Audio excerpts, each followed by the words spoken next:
New Tamil தென்றல் பார்வையாளர்களுக்கு வணக்கம். இன்று நாம் காண இருக்கும் காணொளி கலிங்கத்து பரணி.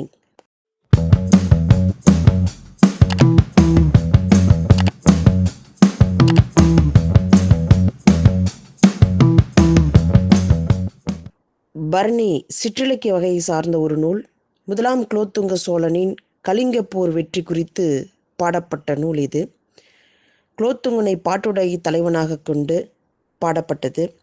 அனந்தவர்மன் என்னும் கலிங்க மன்னன் திரை செலுத்தாமல் இருந்ததன் காரணமாக முதலாம் குலோத்துங்க சோழனின் படைத்தலைவனும் அமைச்சனுமாக இருந்த கருணாகர தொண்டைமான் போர் தொடுத்து போரிலே வென்ற செய்தியை சொல்லக்கூடிய நூல்தான் கலிங்கத்து பரணி. இதை பாடியவர் ஜெயங்கொண்டார். இவர் தீபங்குடியை சார்ந்தவர்.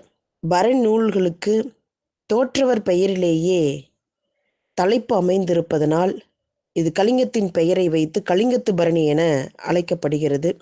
தமிழ் இலக்கியத்தில் முதலில் எழுந்த பரணி நூல் என்ற பெயரை கலிங்கத்து பரணியே பெறுகிறது. இந்த கலிங்கத்து பரணி நூல்தான் பிற்காலத்தில் வருகின்ற பரணி நூல்களுக்கெல்லாம் ஒரு முன்னோடியாக அமைந்திருக்கிறது. கலிங்கத்து பரணி நூல் கலித்தாழிசையால் பாடப்பட்டது. கிட்டத்தட்ட 599 தாழிசைகளை உடையது. தென் தமிழ் தெய்வப்பரணி என்று புகழ்ந்துள்ளார்.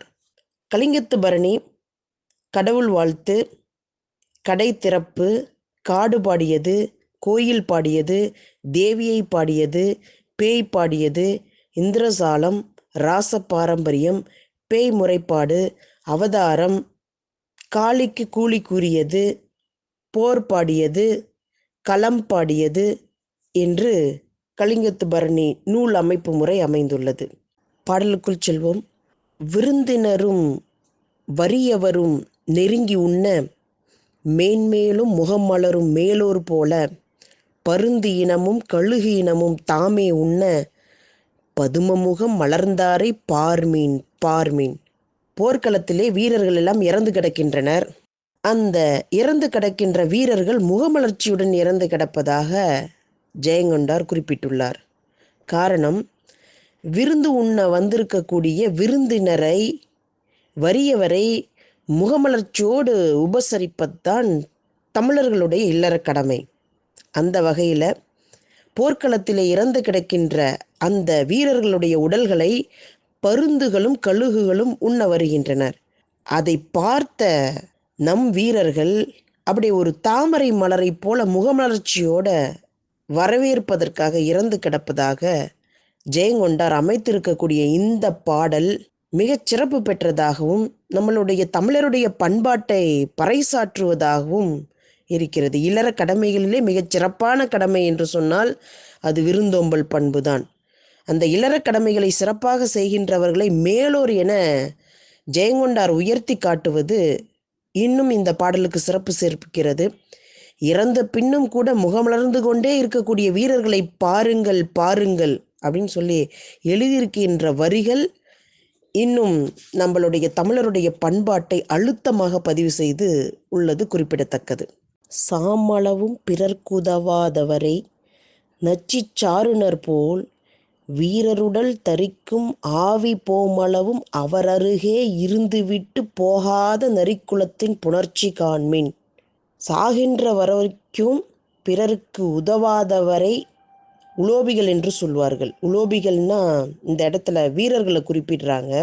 தான்கிட்ட இருக்கக்கூடிய சின்ன பொருளை கூட மற்றவர்களுக்கு கொடுக்காதவர்களை, தான்கிட்ட இருக்கக்கூடிய சின்ன பொருளை கூட மற்றவர்களுக்கு கொடுப்பதற்கு மனமில்லாதவர்களைப் போல போரிலே போர் புரிந்து தாக்கப்பட்ட வீரர்கள் தன்னோட உயிர் பிரிந்து செல்லும் வரை தன்னோட உடலை நரிகளுக்கு கொடுக்க மாட்டாங்களாம். அப்படிப்பட்ட போரிலே காயப்பட்டு கிடக்கக்கூடிய வீரர்கள் உடல் துடித்ததை கண்டு அங்கே இருக்கக்கூடிய நரி கூட பக்கத்தில் செல்வதற்கு பயப்படுகிறதாம்.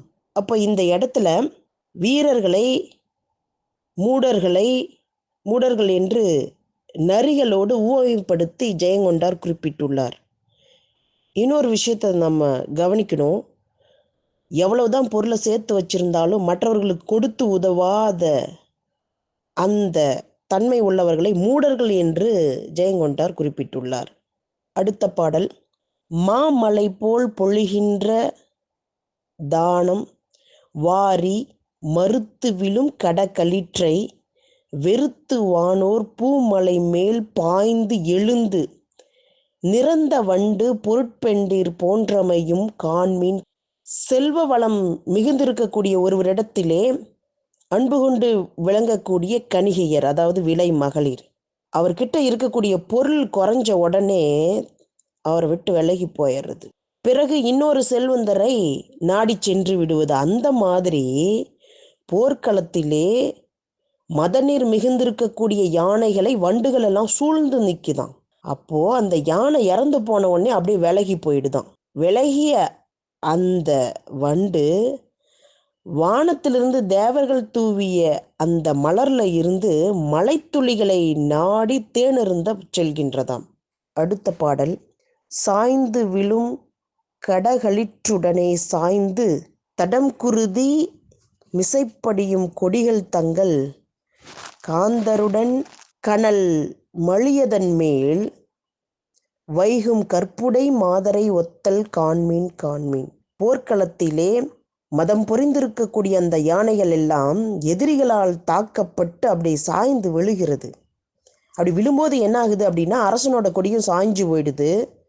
போர்க்களத்திலே அந்த செந்நிற கொடிகள் அதன் மீது படிந்து அப்படியே விழுதான். இந்த காட்சி பார்க்கறதுக்கு எப்படி இருக்குது அப்படின்னா, கற்புடைய பெண்கள் தங்களோட காதல் கணவனோடு உடன்கற்றை ஏறுகின்றது போல காட்சி இருக்காம்.